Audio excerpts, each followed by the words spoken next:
city life or country life. Some children live in cities. Others live in the country.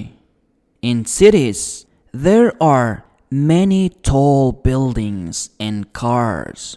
Children live in apartments or houses. They help their families. They feed their pets. They play in the playgrounds or in the parks. In the country, there is a lot of land and animals. Many children live on farms. They help their families too. They feed sheep and chickens. They fish or swim in ponds. City life and country life are very different. But children in cities and in the country always have fun.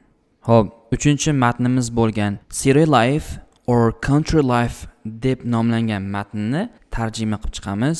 Yanada yaxshiroq tushunishimiz uchun matnning nomi shahar hayotimi yoki qishloq hayotimi degan savol tariqasida boshlanyapti. Bu yerdagi country so'zini ko'pchilik mamlakat, davlat degan ma'nolarni bilishadi.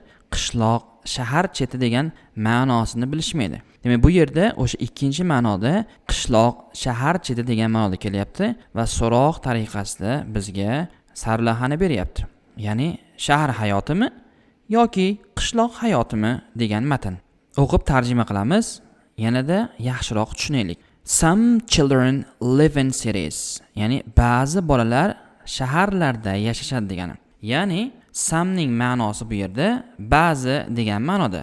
Xo'p, childrenni bilasizlar, bolalar degani live yashamoq, in the cities shaharlar.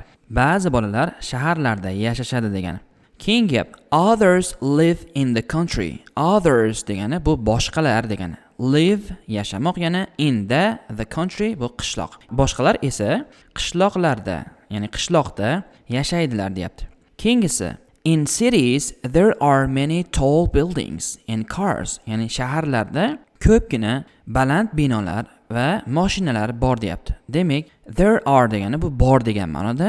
Ko'pchiliklar bilasizlar buni. Many degani ko'p, tall degani uzun, baland, buildings binolar, cars bu mashinalar.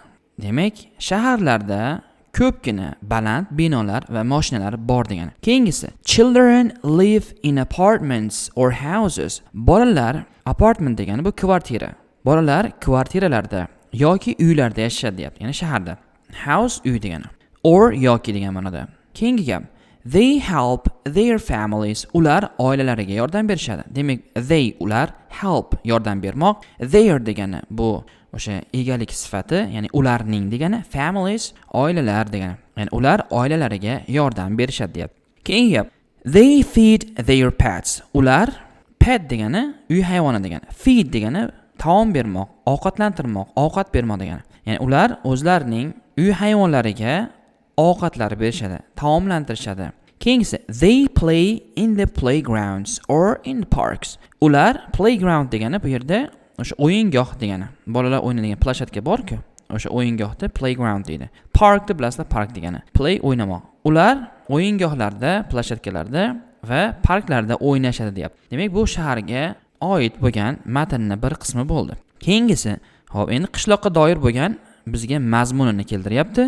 In the country, ya'ni qishloqda, there is a lot of land and animals. Ya'ni qishloqda ko'pgina yer va hayvonlar bo'ladi deyapti. Demak, there is bu yerda bor degan ma'noda, a lot of degani ko'p degani, land bu yer, ya'ni quruqlik degan ma'noda, animals bilasizlar, hayvonlar. Ya'ni qishloqda ko'pgina yer va hayvonlar bo'ladi, ya'ni bor bo'ladi, mavjud bo'ladi deyapti.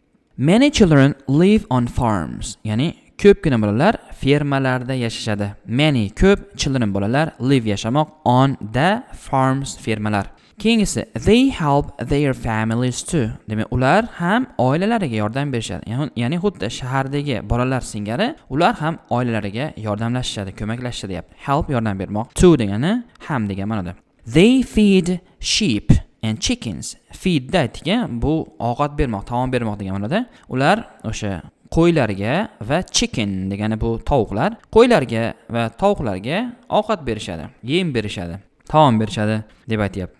Keyingisi they fish or swim in ponds. Demak, ular ko'lmaklarda, fish degani bu yerda baliq ma'nosida emas, fe'l ma'nosida, ya'ni baliq tutmoq degan ma'noda kelyapti. Ular ko'lmaklarda, ko'lchalarda baliq tutishadi yoki cho'milishadi deyapti. Swim cho'milmoq. Keyingisi endi oxirida umum qilyapti. Demak, birinchisi shahar haqida, ikkinchisi qishloq haqida, uchinchisi ikkalasini umumlashtiruvchi ma'no, mazmun, xulosa bo'lyapti. City life and country life are very different. Ya'ni shahar hayoti va qishloq hayoti umuman, ya'ni juda ham boshqacha, farqlidir. Demak, very degani juda degani, different degani boshqacha, farqli degan ma'noda.